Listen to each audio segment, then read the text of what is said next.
So on the 27th and 28th of February at UTS in Ultimo, I've got an event happening. Over the first day is 16 kind of TEDx style talks, and then the second day is 3 2-hour roundtables. So in my world, it's like crowdfunding. So I've invited all the people from the Crowdfunding Institute, where I used to organise their annual conference, to come to Commonwealth.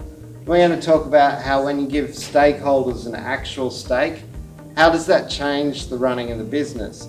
So we talked to people like Food Connect, who got $2 million from 513 careholders over a 3-month campaign. They had been living in, leasing a part of a shed to do their food delivery box of organic food direct from farmers to Brisbane people. The opportunity came up to go from leasing the shed to buying the whole space.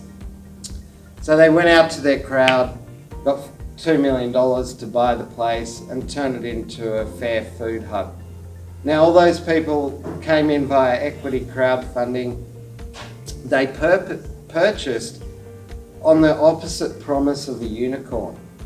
They purchased because they were offered a fair food system, right? And they managed to break the 2018 record. The 2019 record was set by Sheba, and it's an all-female Uber. So women finishing work or getting their kids picked up from school and taken to sport can feel comfortable that the only people driving are women, and that they've all had working with children, vets and other police checks.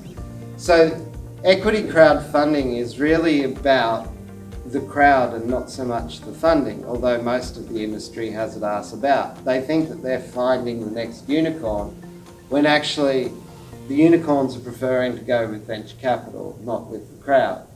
Crowdfunding is where you get a committed group of people who decide, we want a fair food system, and our quickest way to get there is to buy this food hub and then fill it with Oz Harvest and other subtenants like Craft Brewery to go around the food box delivery distribution business.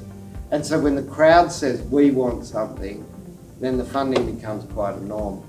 So that's one of the crowds at Commonwealth. The other crowd is co-ops. So through Incubator Co-op, I know most of the emerging ideas for co-ops in Australia. And what they suffer with is, you know, that share issue. How do you get money into a cooperative? Particularly if that cooperative isn't profit-centred, and if my shares don't carry a vote.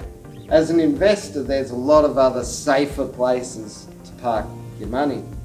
So we need to make instruments that work for investors and work for the cooperative. And so some of those instruments are like prepayments for renewable energy. So if you do that, you circumvent the financial disclosure and financial regulations that require you to do an offer document, because pre-purchasing a service or a good like power is different than buying a share. And then there's other novel financial instruments the co-op sector need to talk about. And the third sector is place-based economy. So that is things like the Preston model, where you're looking at procurement. So we've got social traders there. We've got about $600 million worth of procurement contracts that they deliver to social enterprises around Australia. So those three things are all coming together at UTS Centre for Business and Social Innovation.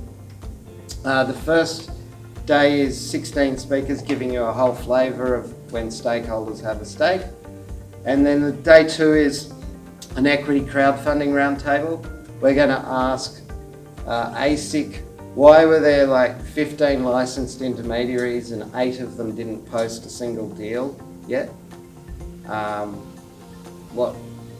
Why have we had 55 companies out of 1 million ABNs use equity crowdfunding and they've raised a paltry $39 million?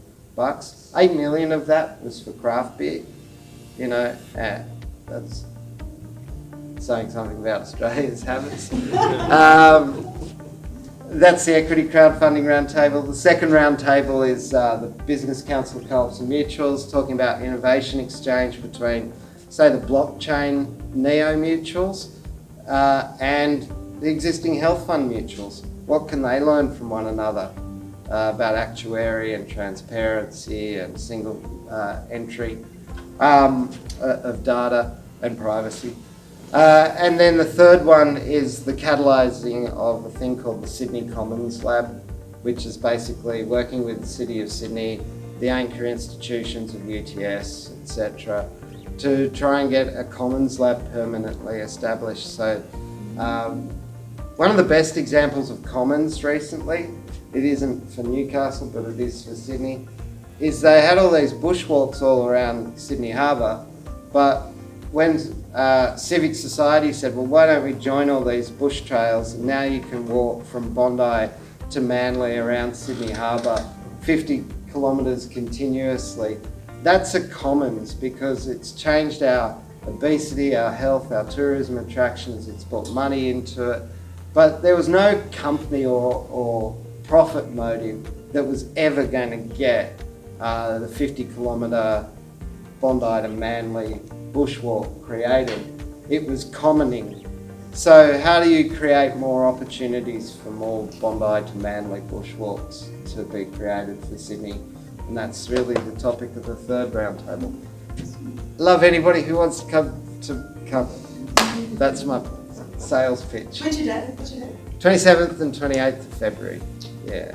So, and you can get like, gosh, it's like if you look up Humanitix, which is like Eventbrite, but it's a social enterprise, or my website is ethicalfields.com, and that follow the links from there to the 2020 Commonwealth 2020 page.